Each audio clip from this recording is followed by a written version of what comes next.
libertad para todos los que están secuestrados hoy en medio de la selva. Tranquila, tranquila, tranquila. Sueño con la paz. Bienvenido a la libertad. Gracias. Bienvenido a la libertad. Final de esta injusta guerra. La libertad, Misael. Sueño con tantas cosas que quiero que sean realidad. Tranquilo, bienvenido a la libertad. Sueño Un 30% de los secuestrados mueren en cautiverio. Cuando mamá diera la plata, a mí me iban a matar. Ojalá vienen a rescatarme, no me importa que me maten, yo quiero que esto termine. Llevo más de 7 años en prisión.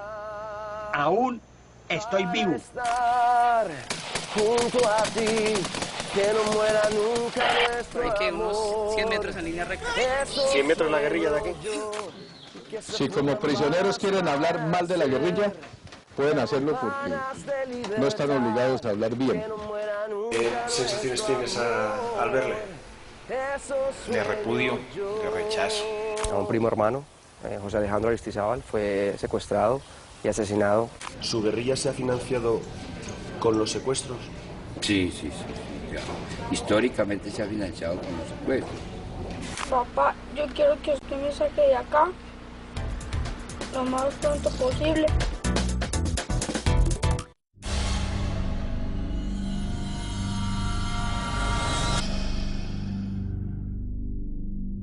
Bienvenido a la libertad. Esa es la primera frase que escucha cualquier secuestrado colombiano cuando es liberado por las fuerzas de seguridad. Desafortunadamente quedan todavía muchas bienvenidas que dar. Imagínense un país como España, con los mismos habitantes, unos 44 millones. Imagínense que en estos momentos tuviéramos a 3.200 personas secuestradas. Que cada día, una persona desapareciera de su casa. Terrible, ¿verdad? Pues esta es la realidad que está viviendo Colombia. Un país que afortunadamente empieza a vivir un cierto despertar cívico y social contra ese tipo de violencia. A Colombia se le nota cansada, aburrida de esta situación, o como dicen allí, están hartos de tanto secuestro. Aunque las cifras son escandalosas, la falta de rigor de las autoridades hace que se computen en esos 3.200 secuestrados los que fueron asesinados o simplemente no avisaron de su liberación. Aún así, en estos momentos hay un mínimo de 1.500 personas enterradas en la oscuridad de un zulo o encadenadas en lo más profundo de la selva. Podríamos decir que solo las FARC tiene más de 700 secuestrados, solamente las FARC. El ELN tiene más de 400. Dígame las cifras ya cerradas del año 2007. ¿Cuántos secuestros se produjeron en Colombia? En 2007 fueron 521. Hemos pasado de tener alrededor de 9 secuestros diarios a tener más o menos un secuestro diario. Aunque la delincuencia común también se ha apuntado a este negocio, son las guerrillas principalmente las que se financian con esta práctica. Y son las FARC, la organización bolivariana que dice luchar por una Colombia mejor repartida, las que mayor crueldad exhiben con sus secuestrados. A 700 de ellos los quieren dejar tiesos tras pagar un rescate, y a otros 40 los denominan canjeables. Son los policías, soldados y políticos que la guerrilla utiliza para chantajear al gobierno. Algunos de ellos llevan 10 años pudriéndose en la jungla. Don Morales, venga, salga. Salga, sí, tranquilo. Saque sus cositas. Tranquilo que la policía salga. Saque sus cositas de la cabeza de ahí. Es la policía, salga.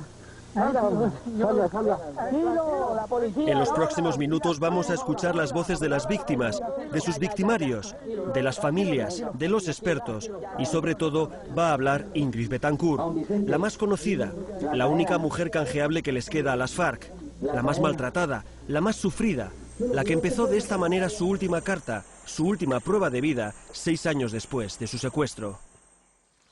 8:30 de la mañana, desde las selvas de Colombia.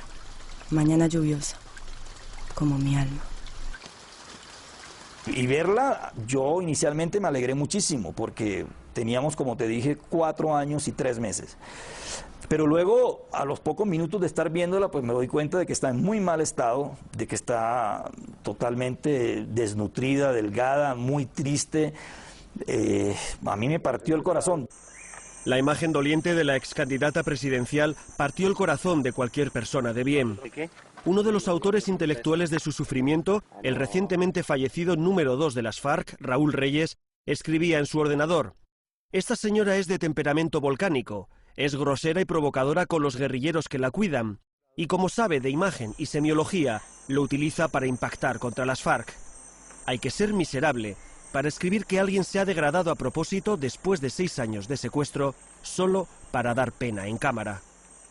O sea, en la selva se puede morir muy fácil de una enfermedad, bueno, en el estado como salió en ese video tan delgada, tan flaca, la coge una enfermedad y la mata.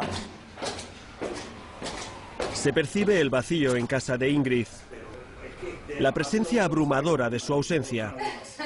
La casa es como ella, audaz y moderna en la decoración, con todo el salón forrado en pan de oro. Una bandera de Colombia, descolorida y triste como la propia Ingrid, vigila todos los días el atardecer sobre Bogotá, en ese ático de donde salió una tarde de hace 6 años. Todas las noches lo hacíamos, todas las noches. Esa es la ropa de ella tal cual como ella la dejó, esa es toda su ropa. Mira, yo tengo el cepillo de diente que ella dejó, mira, este es su cepillo de diente, mira. Este cepillo de diente tiene 6 años, aquí lo dejó. Juan Carlos extiende sobre la cama de matrimonio todas las fotos de su esposa, desde las que le han mandado antiguos compañeros del colegio de Francia en el que estudió, Estaba chiquita en Francia, mira, a las que muestran su felicidad de recién casados en la Polinesia, donde la tradición obliga a tatuarse un símbolo que una para siempre a la pareja. Y nosotros escogimos la tortuga, porque la tortuga era, como vive muchos años, la tortuga era amor eterno, que iba una relación duradera. Y ella tiene media tortuga acá y yo tengo la otra media acá. Y cuando ella pone el pie izquierdo de ella al lado de mi pie derecho, así, se arma la tortuga. Ahora la vida de Juan Carlos gira en torno al tiempo, a los millones de minutos de soledad que ha paladeado en ese salón, el mismo donde se casaron en una ceremonia civil. Aquí pasa las horas ideando nuevas fórmulas para que la sociedad no olvide a su mujer. Las pasadas Navidades se le ocurrió lanzar a la selva miles de fotografías de sus hijos para intentar que alguna cayera en el campamento de Ingrid. Y esta foto yo la tengo tatuada aquí en el brazo, esta. Este publicista, que diseñó la campaña electoral de Ingrid, se resiste a mostrar a la cámara el tatuaje, como si quisiera, en estos momentos de obligada exposición pública de su tragedia, guardar un pequeño tesoro de intimidades. En su última carta le decía: ponte en paz contigo mismo, ponte en paz conmigo, que nos merecemos una segunda oportunidad. Yo sé que la vamos a tener, pero también soy consciente que de pronto, no sé, si que yo le apuesto a que sí va a funcionar, pero soy consciente que de pronto puede que seamos dos personas diferentes las que nos estemos encontrando y que la cosa no funcione. Eso será lo que ella diga. Cuando yo llegue a la presidencia, a mí no me va a temblar la mano para reventarlos a ustedes. La campaña que Leconte diseñó para Betancur rompió moldes en Colombia. Repartían preservativos para protegerse contra la corrupción o pastillas de Viagra para revitalizar al país. 10 días antes de su secuestro, Ingrid estuvo reunida con la cúpula de las FARC. Fue el último intento de varios políticos para salvar el proceso de paz. Yo entiendo que es muy difícil lograr consensos para la paz. Es mucho más fácil lograr consensos para la guerra. Yo lo tengo claro. Pero ese consenso para la paz es lo que puede fortalecer a las FARC. El consenso para la guerra va a reventar a Colombia. Faltaban solamente 2 semanas para que todos estos comandantes, que escuchaban atentamente las propuestas de Betancur, ordenaran su propio secuestro. Da la sensación de que los guerrilleros no perdonaron las palabras de Ingrid, sus frases crudas y directas ante las cámaras. No más secuestros. No más secuestros. Que las FARC se comprometan a no secuestrar más y a liberar los secuestrados. Eso es una decisión que ustedes aquí pueden tomar. Este es el comandante Andrés París. En uno de los recesos del encuentro, mandó a uno de sus hombres con una propuesta para Ingrid. Allí se estaba jugando la última partida por la paz del país, pero ese hombre solo pensaba en una cosa.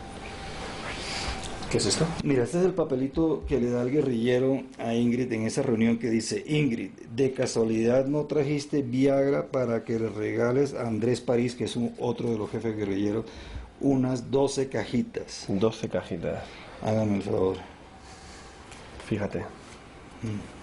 Y poco después... A los 10 días de esto, la secuestro. A los 10 días. Estos casi 6 años de cautiverio me han demostrado que no soy ni tan inteligente, ni tan resistente, ni tan valiente como yo creía. ¿La mantienen encadenada? Sí, constantemente sometida a castigos. El castigo consiste en encadenarla las 24 horas y encadenarla o sea, pues de un extremo de la cadena en su cuello y el otro extremo a un árbol. A ella es la que peor tratan porque ella es la que más los confronta, la más contestataria, la que no deja la que más pelea con ellos, la que más lucha y esa es la que peor tratan. Ingrid es consciente de ser la joya de la corona de las FARC, por su condición de candidata presidencial y por ser ciudadana francesa. Yo creo que es importante. Es la canjeable más valiosa, pero ¿qué es un canjeable? Estos son los canjeables. 42 policías, militares y políticos que la guerrilla mantiene retenidos en condiciones infrahumanas para cambiarlos por 500 prisioneros de las FARC. La guerrilla quiere que el gobierno les despeje de soldados una región del tamaño de Guipúzcoa y allí hacer el intercambio. El gobierno se niega a ceder territorio. La guerrilla lo llama acuerdo humanitario. Que de humanitario no tiene nada, porque son las personas en la cárcel que salen a los 5, 10, 15 años con salud, con educación, con visita de sus familiares, etcétera, frente a unas personas que están arrebatadas de su hogar y pudriéndose en la selva. Dentro de la operación Marquetalia del bloque oriental de las FARC, así llaman la operación. El que habla es el estratega militar de las FARC, conocido como Mono Jojoy, el mismo que saluda a sus guerrilleros antes del combate. En estas imágenes, grabadas por la propia guerrilla hace 10 años, están preparando el asalto a la ciudad de Mitú.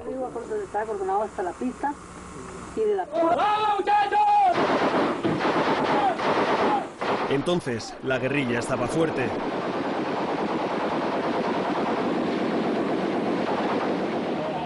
Entonces se dedicaban a lanzar bombonas de butano como si fueran morteros, sin importarles mucho dónde caían. Entonces tenían todas las armas que querían e incluso se permitían grabar sus propios vídeos de propaganda. Respetar la vida, suministrar auxilio médico, alimentación, un trato humanitario y digno a los prisioneros de guerra vencidos en combate. Y de aquellos combates, en los que llegaron a poner en jaque al Estado, consiguieron un botín humano que todavía están rentabilizando. Casi 200 prisioneros que han ido soltando en un tira y afloja de varios años hasta quedarse solo con oficiales y políticos. Así se dirigía en el año 2001 el Mono Jojoy a sus secuestrados. Porque hay informaciones precisas que los quieren rescatar a sangre y fuego. Nuestra misión es responder por ustedes. Hay que entender al Mono Jojoy. Para el guerrillero, responder por un secuestrado es asesinarlo a sangre fría si alguien intenta rescatarlo. Responder por el secuestrado es mantenerlo alejado de su familia durante 10 años. Responder es encadenarlo del cuello a un árbol durante 24 horas al día. Ese es el trato que tras este discurso el Mono Jojoy dispuso para los que denominó como prisioneros de guerra. Prisionero de guerra es cuando se enfrentan dos estados, cuando son dos ejércitos legítimos. No cuando un grupo de delincuentes tiene secuestrados a un grupo de personas. Si no fuera porque ellos tienen estas personas secuestradas, la comunidad internacional y por supuesto los colombianos con mayor consideración no tendrían ningún interés de hablar con ellos.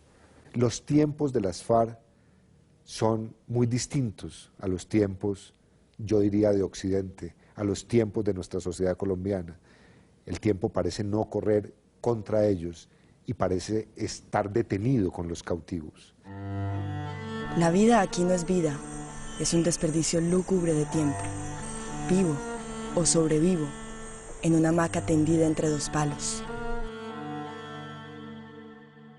Dicen los militares y los antiguos secuestrados que hay dos maneras de distinguir a un guerrillero de las FARC, por sus botas de agua y por la palidez extrema de su rostro.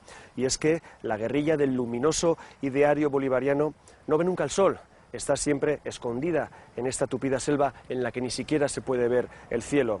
Por eso los secuestrados siempre dicen que su mayor miedo es que se los trague la selva, es decir, el olvido. Sufrimos estamos a la expectativa de que no nos olviden. Esta es la única prueba de vida enviada por el secuestrado más reciente de las FARC, el capitán de policía Guillermo Solórzano, capturado el verano del año pasado. Su esposa Julia lleva una chapa en su jersey que dice sí al acuerdo humanitario. Nuestra niña lo vio. Ella estaba en el momento del secuestro, vio cuando se llevaron a su papá, o sea que ya yo no podía cambiarle la versión de los hechos. Fue un sábado. La familia Solórzano pasaba la tarde en la piscina de un amigo, cuando guerrilleros de las FARC entraron y se llevaron a un industrial de la zona y al propio capitán de policía. Es que estas no se ven bien. Estas fueron el día del secuestro. Pedirles que me perdonen, porque yo sé que por culpa mía, de cierta forma, ellos viven en un permanente sufrimiento y en una permanente preocupación. Yo lo que siento realmente es como esa tristeza en el alma de ver la situación en la que él se encuentra. Ahora a Julia solo le queda mirar y mirar las fotos de su marido. Repasar internet constantemente en busca de un nuevo mensaje de las FARC. Y hacerse fuerte ante la posibilidad de que pasen 10 años, su hija se haga mujer y su marido siga en la selva. Agradezco a Dios que hasta el momento me ha permitido vivir más de 3 años más. A la guerrilla no le conviene que a un secuestrado se le muera. Cuando pagaran el dinero, me iban a matar. Allí se a sobrevivir. El dolor, cuando no se convierte en verdugo, es un gran maestro. Agradezco a Dios que hasta el momento me ha permitido vivir más de 3 años más de vida. El coronel Luis Mendieta es el militar de más alto rango en manos de las FARC. Cuando grabó esta prueba de vida llevaba 3 años secuestrado. A día de hoy lleva 10. Mendieta aguantó varias horas al frente de 60 policías la acometida de casi 1000 guerrilleros, muy superiores en armamento. 16 agentes murieron y él cayó preso con otros 48 policías. Desde entonces se ha erigido como el referente jerárquico y moral de todos los secuestrados militares. Mi coronel Mendieta fue como un padre para nosotros, por su experiencia, por su grado, por su forma de ser con nosotros. Y me mandó una carta que refleja la disciplina, la dignidad, a un extremo que yo dije, no, este señor es admirable. El general Óscar Naranjo es el máximo responsable de la policía y, por tanto, también de los agentes retenidos en la selva. Hace 20 años vino a España a recibir un curso sobre secuestros y acabó él dando las clases.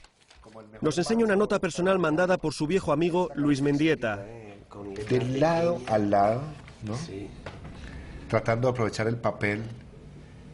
Señor brigadier general, y eso que, como dice usted, él sí debería ser incluso superior que usted. Claro, ha podido decirme Óscar, porque además me conoce, viene a decirme Óscar, me alegro que sea el director, no. Me dirige una carta y dice, me permito expresarle un cordial saludo desde nuestro sitio de cautiverio. ¿Sabes qué me impacta de Luis? Que no se queja. Si tú te sientas a leer toda la correspondencia de él, en ningún momento, o sea, reniega, en ningún momento le echa la culpa a alguien. Lo tienen guardado en otra parte. El hogar de los Mendieta huele a cartas húmedas, recién llegadas de la selva. Su mujer, sus 2 hijos, hablan del padre con devoción, de una manera que va más allá que el amor filial. Una Biblia en el salón está siempre abierta por el Salmo 90. Nuestros días pasan como suspiros. Para el coronel, son ya más de 3.600 días. Afuera se olvida que aquí hay alguien perdido en la selva, que alguien está cautivo, retenido, secuestrado, plagiado, como se quiera utilizar el término, que hay alguien allá que está privado de su libertad en la selva. Entonces, las propias FARC grabaron este mensaje hace 7 años. Desde entonces el precio político por su liberación ha subido mucho. Mendieta ha logrado mandar centenares de cartas a su mujer y sus 2 hijos, hijos a los que dejó como niños, pero que hoy ya son licenciados universitarios y que conocen a su padre a través de estas cuartillas garabateadas hasta el último milímetro. Son estas. Entonces, a decirle a todos el olor característico. ¿A qué? Característico. Dice uno a selva, pero a veces que es como el olor de la maldad. ¿De la maldad? Estaba hacia el lado arriba. Mientras este equipo de televisión se encontraba en casa de los Mendieta, una llamada de teléfono alteró toda la grabación. Las FARC anuncian la liberación de otros 3 rehenes. ¿Y quiénes son? ¿Quiénes son? Pérez y Gloria. ¿Y quién más? María Teresa se lanza por el teléfono. Quiere saber si su marido está entre los liberados. A CMI mandó comunicado a la FARC. ¿Y quién lo firma? ¿El secretariado o...? Los reporteros dejan de existir para esta familia. Se conectan todas las televisiones y radios de la casa. Se llama por los móviles. Se busca el comunicado en internet. La noticia a primera hora. Primicia. Importante información, pues repetimos, en un comunicado enviado desde las montañas de Colombia, las FARC anunciaron la libertad de estos 3 políticos. Recordemos los nombres de los excongresistas: Luis Eladio Pérez, Orlando Beltrán, Gloria Polanco. Recordemos que ellos en las pruebas de supervivencia pues describieron el grave estado. Listo. Bueno, ya. Bueno. Alegría, pero tristeza también. No, alegría. Solo. Porque es que cada vez que vienen alguien de ellos, pues se ve más cerca que el nuestro llegue. ¿Ya? Seguro que el secuestrado Mendieta se siente muy orgulloso de su familia. Nunca han dejado de escribirle o enviarle vídeos como este, aunque las FARC lo hayan aprovechado para sus propias operaciones de propaganda. Quisiera verte, quisiera hablarte. Vamos a pensar como un secuestrado. Pienso en mi familia. Incorrecto. Voy a pensar en el país. Voy a pensar quién es el malo. Jamás piensan eso. Solo piensan una situación. Me voy a levantar. Me voy a comer mi plato de comida. Me voy a acostar a dormir. Y ya. Al otro día me levanto y miro a ver qué hago. No, el pensamiento no puede ir más allá porque es mortificarse uno mismo. Todos los sábados del año, la familia Mendieta y muchas otras realizan la misma liturgia: escribir la carta que van a mandar a sus secuestrados a través de la radio. Yo le escribo siempre así.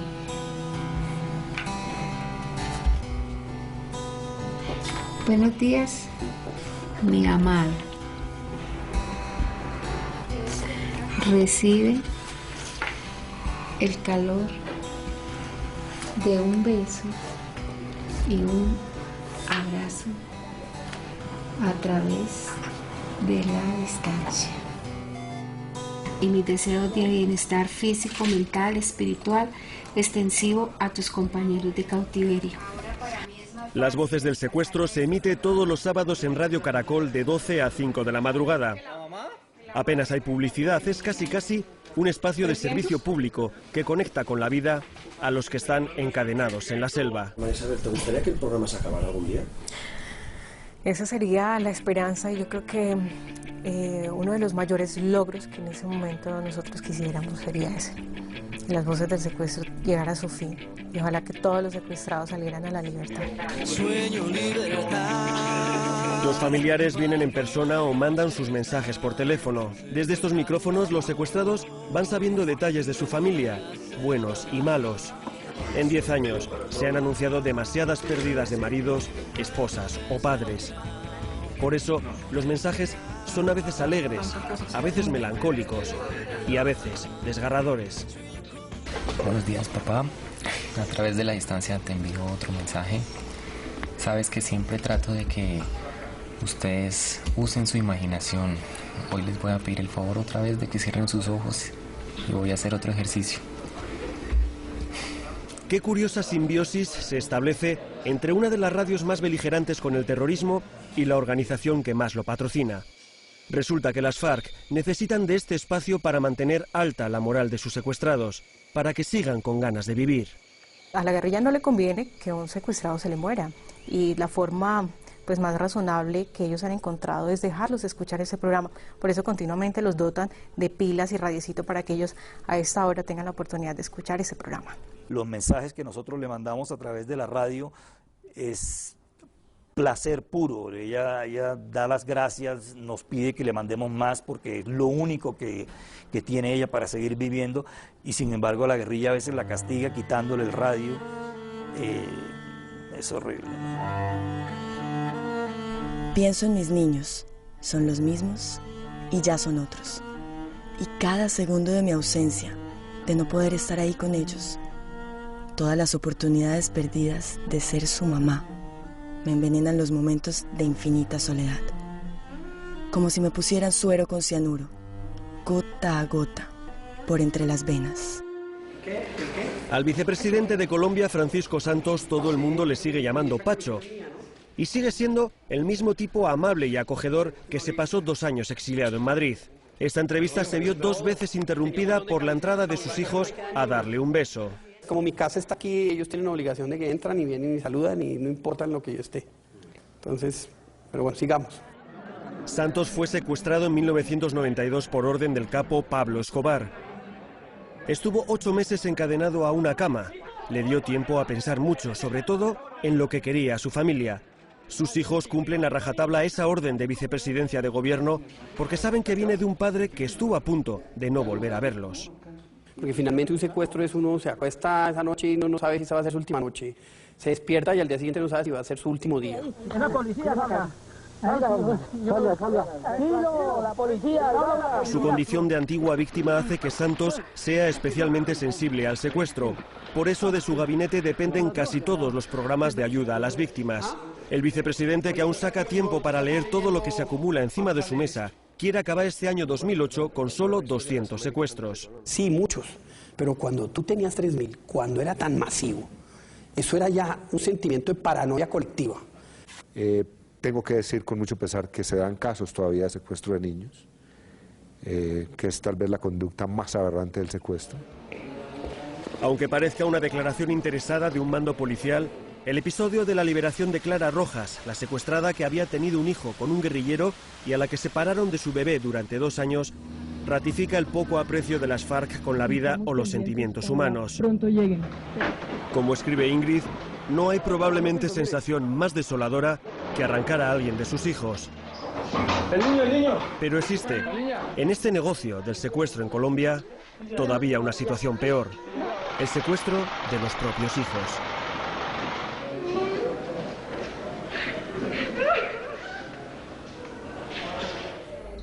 Este es Steven Paladines, 9 años.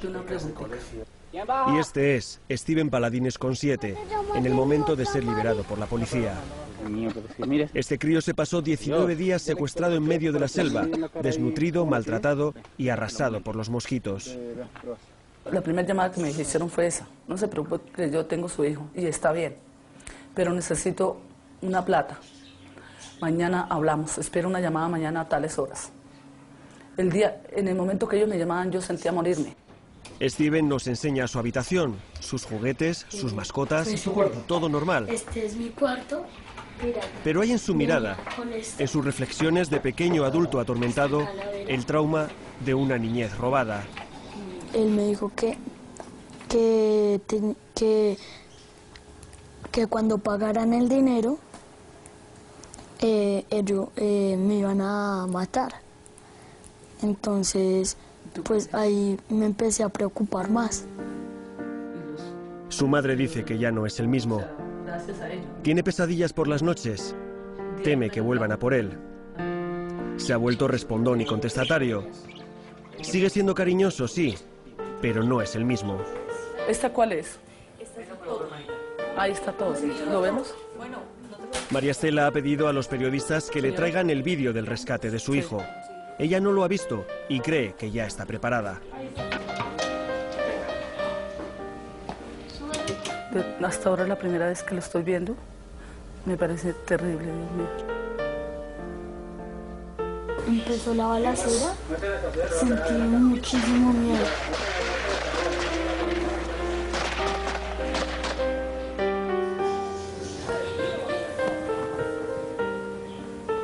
Ay, no. Hola, chiqui.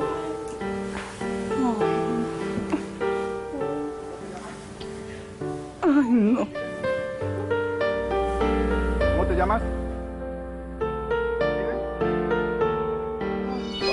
Está horrible.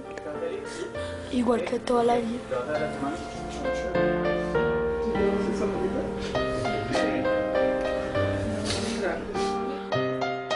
¿Estás feliz? ¿Sí? ¿Por qué? ¿Te vas a ver a tu mami? Qué rico. Mándale un beso a tu mamá. Ahí te lo mandé.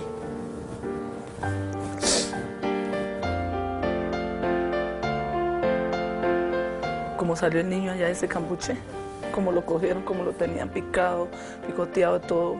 Mira cómo lo sacaron de ahí. Pensé en escaparme y empecé a decir, me escapo, me matan. No me escapo, no me matan. Mejor así. El riesgo que tenemos en los secuestros cortos es que efectivamente esta persona se enfrenta a una situación que no puede dominar. Es decir, ver a llorar a una señora o un niño, ver a gritar a un anciano, así, y que se le dispara una bala por únicamente que se caiga. Steven lloró mucho en su secuestro, como lloró Dagoberto Ospina, al que maltrataron con ahínco para que su prueba de vida doblara de dolor a sus padres. Enfermo, por favor, sáqueme de acá. Sáqueme rápido, yo estoy sufriendo mucho. Aunque sus captores le pusieron unas botas llenas de barro para aparentar que estaba en la selva con la guerrilla, Dagoberto se pasó 10 meses en un zulo de la ciudad de Cali. Entre los delincuentes, comunes y también llorando, había 2 mujeres. Mucho lloró Lucas Wasson, que se pasó 4 meses en manos del Frente 25 de las FARC. Aquí están sus secuestradores. Y sobre todo, mucho y para nada, lloró Andrés Felipe Pérez, un crío con cáncer terminal cuyo padre había sido secuestrado también por las FARC. Y a los señores de la FARC quisiera decirles que quisiera ver a mi papá antes de entrar al quirófano. Andrés escribió cartas a todo el mundo, incluidos los reyes de España, para que intercedieran ante las FARC. Esta es la prueba de vida de su padre, el cabo José Norberto Pérez, cuando todavía no sabía del mal estado de su hijo. Los extraño, los quiero mucho. Y a ti especialmente, a mi hijo Andrés Felipe. 2 años después de esta prueba de vida, Andrés Felipe murió. Agonizó lentamente, el cáncer comiéndoselo por dentro y la miseria humana desgastándolo por fuera. Para mi madre Soledad Ruiz también. Las FARC no cedieron. Al conocer la noticia, el cabo Norberto se volvió loco de dolor e intentó fugarse a la desesperada. Las FARC entregaron su cadáver con varios tiros a la espalda. Estoy cansada de sufrir, de decirme mentiras a mí misma, de que pronto esto va a terminar y ver que cada día es igual de infierno que el anterior. Yo, estando secuestrado, pensaba, ¿qué es esto del secuestro? Y yo llegué a la conclusión de que el secuestro es una cadena continua de frustraciones, porque tú como secuestrado no puedes hacer nada de lo que deseas hacer. Pacho Santos no es el único miembro del gabinete del presidente Uribe en haber sufrido el azote del secuestro. Probablemente el ministro de Asuntos Exteriores, Fernando Araujo, sigue siendo más conocido por su condición de exsecuestrado que se les fugó a las FARC que por la de canciller. Lo hice porque lo había pensado muchas veces y porque estuve esperando ese instante muchas veces, porque había podido construir a lo largo de los 6 años de mi secuestro un plan y lo que necesitaba era el momento, la ocasión para ponerlo en práctica. Araujo estuvo 6 años esperando el momento adecuado de su fuga, la noche de fin de año, cuando los guerrilleros beben más de la cuenta y se pueden quedar dormidos. Araujo esperó pacientemente 6 nocheviejas.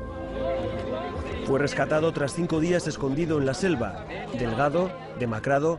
En estas imágenes no sabía que se convertiría en el principal embajador de su país y de su tragedia.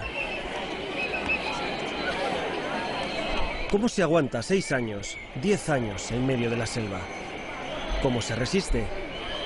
¿Qué mecanismos activa nuestra mente para no volvernos locos y mantener la dignidad? El secuestrado vive diferentes etapas. Una primera etapa de negación, donde se resiste a entender que está sometido a una situación de secuestro. Lucía Nieto es psicóloga de la Fundación País Libre, la institución que más y mejor está trabajando para ayudar a las víctimas del secuestro. Lleva años estudiando todos los traumas derivados de estas situaciones. La segunda etapa sería la de darse cuenta de que el secuestro va para largo. Y entra en una profunda tristeza y en muchos casos en un proceso depresivo.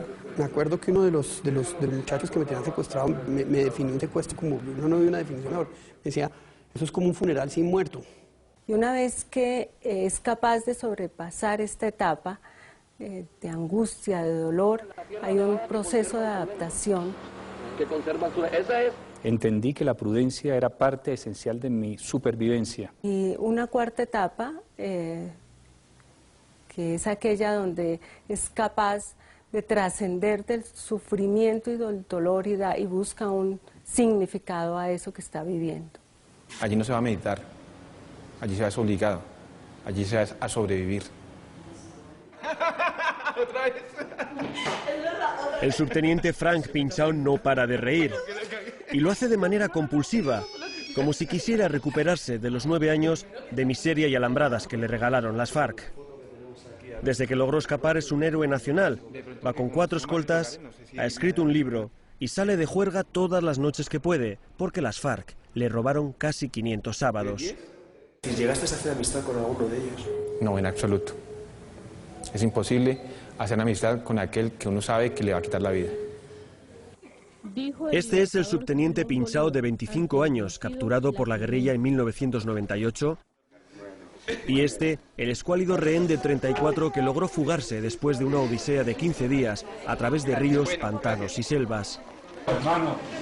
Y esto es el encuentro fraternal de 2 hombres todavía muy delgados que compartieron penurias y humillaciones. A mí lo más raro fue el día que me secuestraron. ¿Me secuestraron aquí? Les infunden que prácticamente que todo se soluciona con la muerte, que todo se soluciona con violencia. Entonces hacen de ellos su cultura. Y en la mayoría de los casos conocí muchachos jóvenes, ignorantes, metidos en un ambiente que nunca sospecharon que iba a ser así, pero víctimas de un proceso de adoctrinamiento que realmente los ha llevado a convertirse en asesinos, en psicópatas. Tenemos casos, testimonios de secuestrados que nos dicen que muy a pesar de que su captor, el secuestrador, permaneció con él 2 o 3 años, nunca dio la oportunidad para establecer una relación cercana y personal. Esta es una selva muy tupida, difícilmente entran los rayos del sol, pero es desierta en afecto, solidaridad, ternura. Las FARC, durante mucho tiempo la guerrilla marxista más antigua del mundo, es desde hace unos años el cártel de droga más poderoso de Colombia. Todavía con unos 15.000 guerrilleros, pretende la toma del poder por las armas para supuestamente redistribuir mejor la riqueza y acabar con las desigualdades. Pero sus métodos de secuestro, sus errores estratégicos, la dependencia de la cocaína para su financiación, las han convertido en una narcoguerrilla en retirada. Cuando todavía se sentían fuertes, llegaron a grabar vídeos en los que aparecían como un ejército disciplinado. De entonces son estas palabras del líder militar, el Mono Jojoy, a sus secuestrados. Si como prisioneros quieren hablar mal de la guerrilla, pueden hacerlo porque no están obligados a hablar bien. Les pido prudencia en lo que digan. Hay 13 modalidades para dejar fuera de combate a un terrorista de estos. Son los muertos en combate mediante operaciones y mediante misiones tácticas, los capturados plenamente judicializados y los desmovilizados, aquellos que han tenido la voluntad de abandonar. 8.500 guerrilleros han desertado de las FARC desde el 2002. Los beneficios penales, la posibilidad de un trabajo remunerado y la vista gorda del Estado en una cuestionable política de reinserción están diezmando las filas guerrilleras. Las FARC están en recesión. Ya lo dijo Mao, si una guerrilla no combate, desaparece, y las FARC parecen estar en ese proceso histórico. Que nos encontramos en este momento en el fin del fin, después de más de 40 años de lucha. ¿Por qué se desmovilizó? Por la mucha, aguantando hambre, sufriendo, no encontrar ningún sentido a eso. ¿Por qué colabora con su antiguo enemigo? Pues porque ya vi las cosas que aquí no eran como ya las decían. Ya esto es diferente ya aquí y me siento más seguro de la vida mía. Este hombre, antiguo miembro del Frente Tercero de las FARC, Es lo que en el ejército llaman un orientador geográfico. Él lleva a los soldados a las veredas por donde se movían los guerrilleros, a sus corredores de seguridad y sus campamentos, o les advierte de los campos minados. Orientador geográfico es un eufemismo de desertor que se ha pasado al otro bando. Pero hay muchos, lo cual indica la escasa formación ideológica de los actuales guerrilleros. El helicóptero que nos transporta lleva víveres y munición a esta unidad de contrainsurgencia. Estamos en algún lugar de las montañas del Caquetá, solo se puede llegar por aire y escoltados por otro helicóptero artillado que mantiene a raya a la guerrilla. El oficial al mando nos recibe como una curiosa diversión que romperá la rutina de combate de sus hombres. Pues vivimos una zozobra, porque en cualquier momento, como usted observa el terreno, en cualquier momento las unidades están expuestas a encontrarse con los narcoterroristas de las FARC. Los soldados son todos muy jóvenes. Viven en cambuches improvisados como la misma guerrilla. Buscan las cimas de las colinas para poder asegurar el campamento de incursiones insurgentes y salen cada día para empujar a los guerrilleros hacia el interior de la selva. ¿Eso es guerrilla? Sí. ¿Cerca como de cerca? Por ahí que unos 100 metros en línea recta. ¿100 metros la guerrilla de aquí? Sí. ¿En línea recta? Sí, pueden estar aquí en este hueco hablando. Aquí donde estuvieron ahorita los hostigamientos, ahí pueden estar hablando. Pero se les nota muy tranquilos para tener a 100 metros a la guerrilla. No hay que tener de al enemigo, sino respeto. Arriba, arriba, arriba.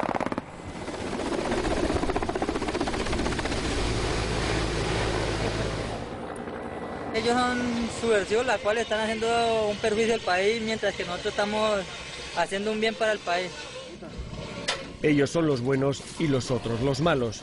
Discurso básico, en blanco y negro, necesario para la guerra y para legitimarla. Aquí no se habla de programas políticos, sino de conseguir positivos, una rebuscada manera de hablar de enemigos abatidos.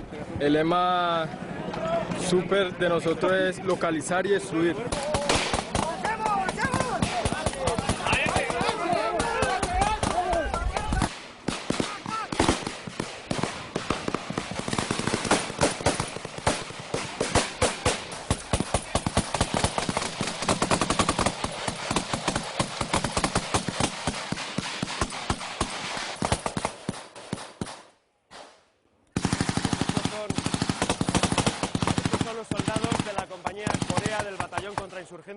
Esto es un pequeño simulacro que nos están haciendo, pero estos mismos soldados ayer entraron en combate con la guerrilla, mataron a 4 personas, tan solo nos dejan estar media hora aquí, así que han hecho este pequeño simulacro para que vean cuál es su día a día. Aquí en las montañas del Caquetá. Aquí nada es propio, nada dura. La incertidumbre y la precariedad son la única constante. En cualquier momento dan la orden de empacar y duerme uno en cualquier hueco. La regla más básica de la guerra de guerrillas es la movilidad. Que el enemigo no localice nunca sus campamentos. Moverse constantemente como un pequeño ejército de hormigas por la selva. Cuando hay que empacar, como dice Ingrid, los secuestrados son encadenados el uno al otro y avanzan penosamente tras los guerrilleros. ¿Qué me puedes decir de cómo es la vida de un secuestrado de la guerrilla de las FARC? Pues es lamentable, es dura porque uno saber que lo tienen ahí amarrado y no, que saber que a cualquier movimiento, a cualquier momentico se le da fusilamiento. Joao se pasó 6 años en la guerrilla hasta que escapó harto del maltrato y las injusticias. Entró en las FARC, afirma, por ignorancia y se fugó cuando le obligaron a matar a un supuesto chivato. Ahí sí no me sentí capaz porque eso, para mí eso no era ser uno valiente, pronto que era una persona y matarlo amarrado como era la instrucción que tocaba con esa persona, ir a cogerlo y matarlo amarrado, ¿cierto? Ahora Joao vive en el cuartel de la policía de Florencia y se dedica a convencer a otros guerrilleros de que abandonen las armas. Tampoco se siente un traidor, porque como dice, en la selva las cosas te las cuentan de una manera y fuera las ves de otra. En su antigua compañía de las FARC, reconoce, se trafica con cocaína, se extorsionan ganaderos y además se secuestra a una persona, se le exigen 30, 40 millones de pesos o si no, pues se legaliza, se mata.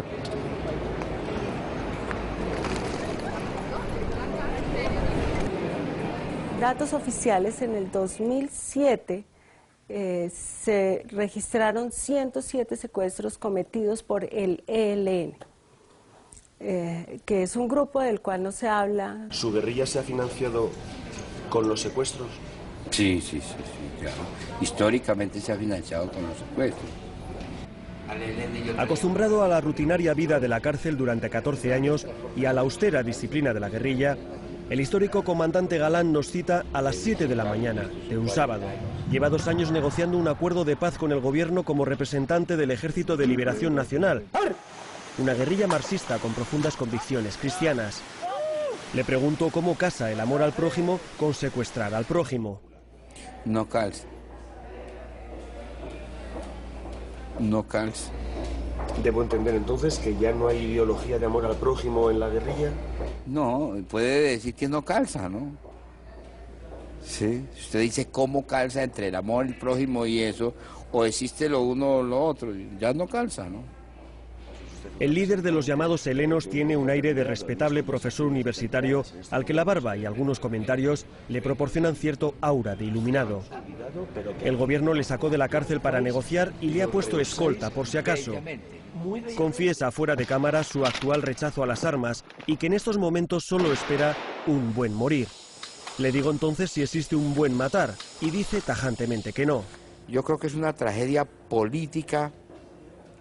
Todo el tema como se está manejando ahorita, el tema de los secuestrados por parte de las FARC, eso pesa mucho va a pesar mucho sobre la historia de la insurgencia en Colombia. El apetito se me bloqueó, el pelo se me cae en grandes cantidades. No tengo ganas de nada. Y creo que esto último es lo único que está bien, no tener ganas de nada, para al menos quedar libre de deseos. El dolor, cuando no se convierte en verdugo, es un gran maestro. A mí me enseñó. Lo único que quiere es que eso se termine, no importa si uno acaba muerto. Lo presionan bastante para que cuando haya una prueba de vida, entonces el secuestrado esté tan desesperado al hablar a una cámara que transmita a la familia lo desesperado que está porque lo maltratan. Son drásticas las asociaciones y todo, de pronto chantajes. Por lo menos su familia no quiere dar la plata, a usted le queda poquita vida. Es decir, la pérdida inmediata y definitiva hasta que recupere tu libertad de la autoestima. Es un mecanismo terrible. Seas presidente de una compañía, seas empleado de servicio. Jean-Pierre Ferraud es el vicepresidente del Grupo Geos, una empresa de seguridad global que, entre otras cosas, interviene en las negociaciones de clientes secuestrados. Su primer consejo es alejar a la familia de la negociación para que los delincuentes no se aprovechen de ese componente emocional. Ferraud intervino en el secuestro de la mezquita de París en el 85, así que sabe de lo que habla. Cuando el primer contacto es terrible, es violento. Y hay que, la persona que negocia, sea familia, talento que tiene que desarrollar para decir, hombre, hablamos, tranquilo, vamos a... Y es muy difícil.